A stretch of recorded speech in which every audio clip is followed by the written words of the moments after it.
Hi hello friends, welcome back to our channel Ashamalpati cooks and blogs. ఈరోజు వీడియోలో గుమ్మడికాయతో బూరెలు అనేది ఎలా ప్రిపేర్ చేసుకోవాలో చూపించిపోతున్నాను. చాలా అంటే చాలా ఈజీ ప్రాసెస్, అలానే టేస్ట్ కూడా చాలా బాగుంటుంది. గుమ్మడికాయ అంటే ఇష్టం లేని వాళ్ళు కూడా చక్కగా తినేస్తారనమాట. చేసుకోవడం కూడా చాలా ఈజీ. సో ఇప్పుడు ప్రాసెస్లోకి అయితే వెళ్ళిపోదాము. ఫస్ట్ నేను ఇక్కడ మనం బూరెలు చేయడానికి పైన తోపు కోసం అయితే ఇక్కడ పప్పు అనేది నానేసుకుంటున్నాను. ఇక్కడ నేను ఒక అర గ్లాస్ వరకు కూడా ఇలా మినపప్పు అనేది తీసి నానబెట్టుకుంటున్నాను అనమాట.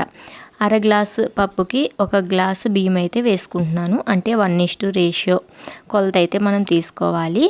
వంతుకి 2 వంతులు అనమాట. అలా బియ్యము పప్పు అయితే తీసుకొని చక్కగా ఇలా వాటర్ పోసి శుభ్రంగా కడిగిన తర్వాత ఒక 4-5 గంటల పాటు నానబెట్టుకోవాలి. నెక్స్ట్ ఇక్కడ గుమ్మడికాయ బూరెలు చేస్తున్నాం కదా, దానికోసం గుమ్మడికాయ తీసుకొని ఇలా సగానికి కట్ చేసుకోవాలి. నేను ఇక్కడ ఒక హాఫ్ ముక్క అయితే తీసుకున్నాను, పూర్తిగా అయితే తీసుకోలేదన్నమాట. సగం ముక్క అయితే మనకి సరిపోతుంది. మీరు కావాలి క్వాంటిటీ ఎక్కువ కావాలంటే మొత్తం కూడా తీసుకోవచ్చు. కొంచెం పెద్దకాయ కాబట్టి నేను సగమే తీసుకున్నాను. తర్వాత దీంట్లో ఉన్న గింజలు పీచు మొత్తం తీసేయాలి. మనకి ఇందులో పీచులాగా ఉంటుంది కదా, అది మొత్తం తీసేస్తేనే టేస్ట్ అనేది బాగుంటుంది. లేదంటే గుమ్మడికాయ అనేది కొంచెం స్మెల్ వస్తుందన్నమాట. అందుకోసము లోపల ఉన్న గుజ్జు మొత్తం కూడా ఇలా మొత్తం వచ్చేటట్టుగా తీసేసుకొని ఇప్పుడు మనం వీటిని సన్నగా తురిమేసుకోవాలన్నమాట. ఇలా తురుముకొని పక్కనైతే పెట్టేసుకోవాలి. సో చూసారు కదా, ఇలా సన్నగా తురిమేసుకొని మనమైతే దీన్ని పక్కన పెట్టేసుకోవాలి. నెక్స్ట్ ఇక్కడ ఏంటంటే పప్పు బియ్యం నానబెట్టుకున్నాం కదా, వాటిని శుభ్రంగా ఇలా అయితే కడిగేసుకోవాలి. నేను ఇక్కడ పట్టుపప్పు తీసుకున్నాను కాబట్టి పప్పు అనేది ఇంకా శుభ్రంగా పొట్టు మొత్తం పోయేలాగా కడిగేసుకున్నాను. బియ్యం కూడా మనం నానిన తర్వాత ఒక 2-3 సార్లు కడుక్కున్నామంటే స్మెల్ అనేది లేకుండా ఉంటుంది. ఇప్పుడు ఈ రెండింటిని కూడా మిక్సీ జార్లోకి వేసుకొని చక్కగా గ్రైండ్ చేసుకోవాలి. కావాలంటే మనం గ్రైండర్లో కూడా గ్రైండ్ చేసుకోవచ్చు. మిక్సీ జార్లో గ్రైండ్ చేసేటప్పుడు ఏంటంటే కొంచెం కూల్ వాటర్ వేసి గ్రైండ్ చేసామంటే మనకు అచ్చం గ్రైండర్లో రుబ్బినట్టుగానే రుబ్బు అనేది ఉంటుందన్నమాట. అలాగే ఇక్కడ మరీ మెత్తగా కాకుండా కొంచెం బరకగా అంటే నూక ఉండేలాగా గ్రైండ్ చేసుకున్నామంటే బూరెలు అనేవి లోపల సాఫ్ట్గా బయట క్రిస్పీగా బాగా వస్తాయి.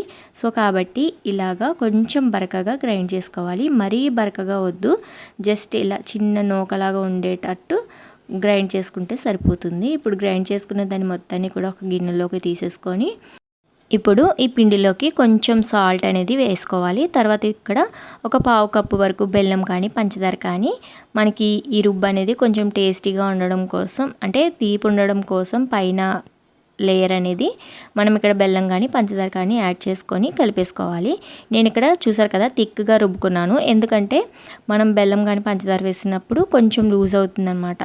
ఇది మనం పూర్ణం చేసేలోపు చక్కగా బెల్లం నాని కరిగిపోతుంది. అది పక్కన పెట్టేసుకొని ఇప్పుడు ప్యాన్ పెట్టుకొని అందులోకి 1.5 టేబుల్ స్పూన్ వరకు కూడా నెయ్యి అనేది యాడ్ చేసుకుంటున్నాను. ఇలా నెయ్యి వేసిన తర్వాత మనం తురుము పెట్టుకున్నాం కదా, ఆ తురుము అనేది ఇక్కడ నేను ఒక 2 కప్పుల వరకు తీసుకుంటున్నాను. మెజర్మెంట్ అనేది మనం బెల్లం వేసుకోవడం కోసం మాత్రమే. సో ఇలాగా తురుముకున్న తురుము మొత్తం కూడా గుమ్మడికాయ తురుము అంతా కూడా ఇందులో వేసేసుకొని చక్కగా కలిపేసుకోవాలి. మనకి గుమ్మడికాయ ఏంటంటే చాలా ఫాస్ట్గా మగ్గిపోతుంది అనమాట. వితిన్ సెకండ్స్లో మనకి చక్కగా గుమ్మడికాయ అయితే ఇలా మగ్గిపోతుంది. అయితే మనకి కొంచెం సాఫ్ట్గా అవుతుంది అన్న టైంలో ఒక అరకప్పు వరకు కూడా మనకి ఉప్మా రవ్వ ఉంటుంది కదండి, సుజీ రవ్వ, అదైతే యాడ్ చేసుకోవాలి. ఇది ఏంటంటే మనకి బైండింగ్ లాగా పనిచేస్తుంది, అంటే కొంచెం థిక్గా అవ్వడానికి ఉపయోగపడుతుంది అనమాట, నీరు అనేది లేకుండా. సో ఇది వేసుకున్న తర్వాత మనం ఆ నీటితోటే చక్కగా ఉడికిపోతుంది. మనం ఎక్స్ట్రాగా వాటర్ ఏం వేయాల్సిన అవసరం లేదు.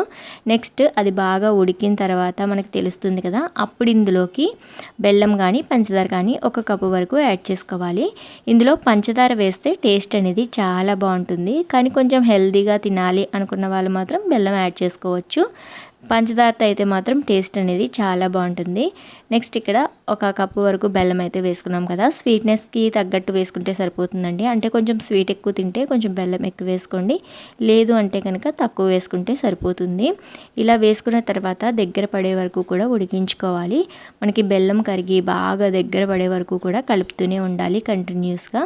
అలానే ఫ్లేమ్ అనేది కొంచెం తక్కువలో పెట్టుకొని అంటే సిమ్ టు మీడియంకి అడ్జస్ట్ చేసుకుంటూ చక్కగా ఈ మిశ్రమం మొత్తం కూడా కలుపుకోవాలి. చివరిలో కొంచెం యాలకుల పౌడర్ కూడా వేసుకొని ఇలా ప్యాన్కి సపరేట్ అయ్యేంత వరకు కూడా కలుపుకొని ఇలాగా మొత్తం సపరేట్ అయిపోయిన తర్వాత ఇలా ఈవెన్గా సర్దుకొని చల్లారిపోనివ్వాలి.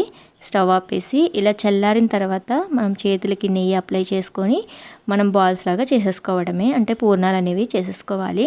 చాలా ఈజీ ప్రాసెస్ అండి, మీరు కూడా తప్పకుండా ట్రై చేయండి. అలానే ఫస్ట్ టైం ఎవరైనా మన ఛానల్ని చూస్తున్నట్లయితే ప్లీజ్ సబ్స్క్రైబ్ చేసుకోండి. నెక్స్ట్ ఇక్కడ ఏంటంటే పిండిలో బెల్లం మొత్తం కూడా కరిగిపోయింది. ఇంకా డీప్ ఫ్రైకి ఆయిల్ పెట్టేసుకొని ఆయిల్ మరిగిన తర్వాత మనం చేసుకున్న పూర్ణం బూరెల్ని పిండిలో ముంచుకొని ఇందులో అయితే యాడ్ చేసేసుకోవాలి. సో చూసారు కదా, మనకి ఇలా చక్కగా బూరెలు అయితే రెడీ అయిపోతాయి. ఇంక వీటిని చక్కగా మంచి గోల్డెన్ కలర్ వచ్చే వరకు కూడా ఫ్రై చేసుకొని ప్లేట్లోకి తీసుకున్నామంటే మనకి చక్కటి గుమ్మడికాయ బూరెలు అనేది రెడీ అయిపోతాయి అన్నమాట. చాలా అంటే చాలా బాగుంటాయి. ఉట్టిగా గుమ్మడికాయ తినాలంటే ఇష్టపడం కదా, అలాంటి వాళ్ళు చక్కగా ఇలా పూర్ణం బూరెలు స్వీట్ ఇలా చేసుకొని తింటే మాత్రం చాలా బాగుంటుందన్నమాట. మరి ఈ వీడియో ఎలా అనిపించింది అనేది ఖచ్చితంగా కామెంట్ చేయండి. అలానే వీడియో నచ్చితే మాత్రం ఒక చిన్న లైక్ చేయడం మర్చిపోవద్దు. మీరు కూడా ఈ రెసిపీ ట్రై చేసి ఎలా వచ్చింది అనేది ఖచ్చితంగా కామెంట్ చేయండి. సో రెసిపీ అయితే సూపర్ హిట్ అనమాట. నెక్స్ట్ ఇక్కడ ఏంటంటే మిగిలిన పిండి మనకి వేస్ట్ ఏమవ్వదు. ఇలా చక్కగా పొంగు బూరెలాగా వేసుకుంటే